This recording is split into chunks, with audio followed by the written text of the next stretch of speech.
Good morning, everyone. How are you all doing? I hope you guys are doing great and having a wonderful week. Thank you so much for coming to watch. And if this is your first time watching, you don't know what to do. So I'll just tell you what to do. What you can do is you can either follow me on my social media, Facebook, Instagram, Pinterest, wherever, or you can subscribe to my YouTube channel, and you can subscribe to my YouTube channel. So my name is Shola. What is your name? Let me know down in the comment area. But I am a certified hair coach, natural hair coach.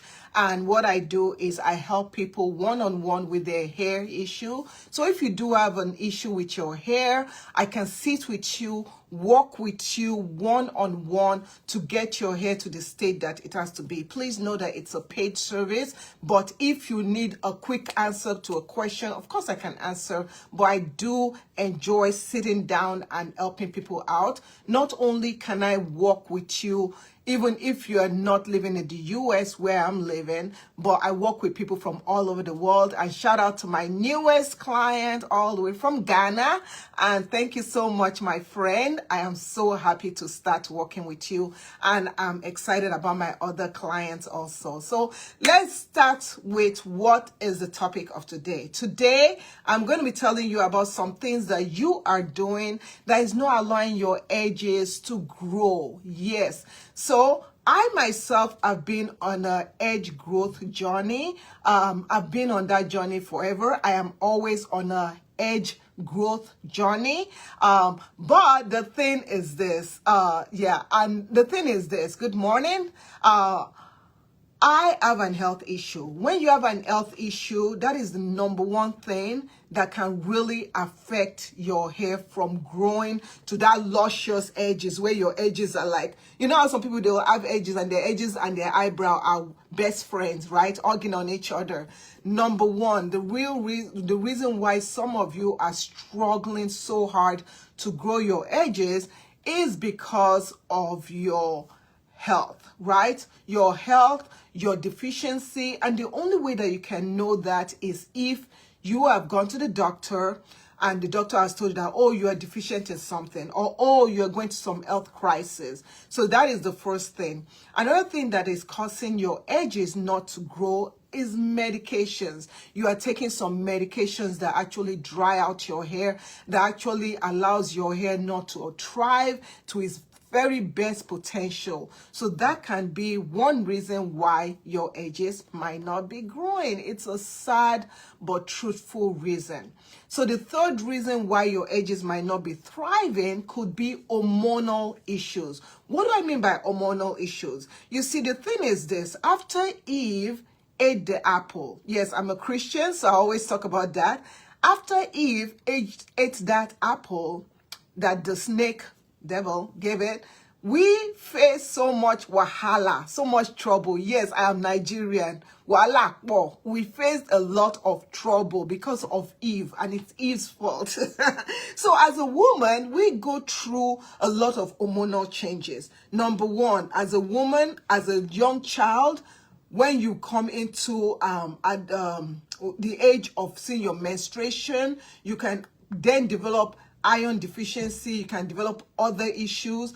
And then after that, when you get pregnant and when you have the baby, you can also develop hormonal issues and your edges might start coming out. Okay, so that is another thing. So postpartum shedding, and then you would think that that is it. After you've had the baby and you've worked on your edges and your edges are working and they're growing well, you'll be like, I've jumped that hurdle. Hallelujah, praise God. You can do all that praise and worship, do your testimony at church and all that stuff. But then you get to an age, like the age that I'm in, right?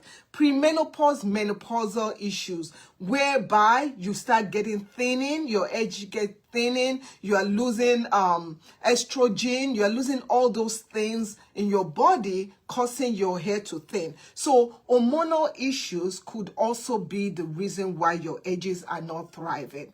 Another reason why your edges might not be thriving could be, are you ready for this? Genetics. Yes. So my dears, genetics, the house that you are born into, that God put you into, might be your problem, okay? You can cast and bind and shabanga, labanga, you know, and God do all that stuff. But sometimes your genetics will come back and bite you in the nyash. Yes, I have said it. So your genetics could be an indicator of why your edges are not thriving. Your genetics. If you notice, I have not mentioned products. I've not mentioned hair routine. I've not mentioned all of those because the first core 5 items or so that I have mentioned are the first principle of what those things that are in your body that you actually might not have control over. So you just have to adapt and manage. You just have to maintain and manage. It's like when you lose weight and then you are in that maintenance process. You can only maintain if you put the effort in it. So some things you just have to say, this is my cross. I carry and I carry it the way I want. And I just manage the edges that God has blessed me with. Right? So the next items that I'm going to be mentioning are now something that you yourself is causing. Let's start off with number 1. The way you are styling your hair. The way you are styling your hair is also a huge reason why your edges will never grow or your edges will continue to break. If you insist on always doing those tight hairstyles, I know the styles are beautiful, though. And me myself, lately, I've been considering going down the street. There's a beauty supply store, not beauty supply, hairdresser down the street from me. And I've never gone to that hairdresser before. I've only gone to one hairdresser to do my hair. And that was just how many years ago? That was about 3 years ago. And I never went back, not because the person wasn't good, but I'm very tender-headed and I act like a baby. So I've been tempted to go to a hairstylist and say, you know what, do my hair. Maybe I have adjusted and I can tolerate it. And let me even see, you know, because I like to practice what I preach. But not only is the pain stopping me, but the amount of money they want to charge. What am I doing? Koroba, all back or whatever. And they want to charge me $200 for all back. Don't worry, that money, I'll put it into my retirement fund or use it for my child's school fees. But let's talk about tight hairstyles that you do. Those tight hairstyles will damage your hair. I keep on saying it. After it has damaged your hair, then you're like, mama, Discovery Natural, please help me regrow my edges. Do you realize that when you damage your hair and you can't grow it anymore and it's bald like this, it might be a place of no return. The only resolution will be to go to a hair transplant surgeon like my friend, Dr. Nancy. You know, you go there, she treats you. So if your edges are completely lost and like this, it might be a place of no return. So stop doing tight styles, right? Tight styles are not something that you should delve into. So we've talked about tight styles, right? The next thing is, how are you taking care of your edges? If you're someone that you are letting your edges be dry, if your edges are dry all the time and you don't moisturize it, you don't keep them, they're going to be breaking. And when they break and they'll start thinning. So make sure you are moisturizing your edges regularly so that you don't go into that aspect of your edges thinning and your hair thinning. Next, please be mindful of what you put on your edges, right? So let's talk about wigs. Wigs can be the reason why your edges are not growing. Yes. So some people, they have the habit of gluing their edges. Gluing so that that wig will stay and will not shift. Gluing the edges. So using glues, tight wigs, snug wigs, eventually over time is going to cause issues with your edges and it's going to damage your edges. So even if I myself have not worn a wig in a while now, but if I have to wear a wig, what I do is I get this wig grip. It's like a band. You just put the band over my edges so that my edges are protected. And then I put the wig on top of the band so that the wig doesn't move and touch my edges. And that is how I wear my edges. And that is the way I wear my wigs. So the next thing that you also have to be mindful of is when you wear things like caps, hats.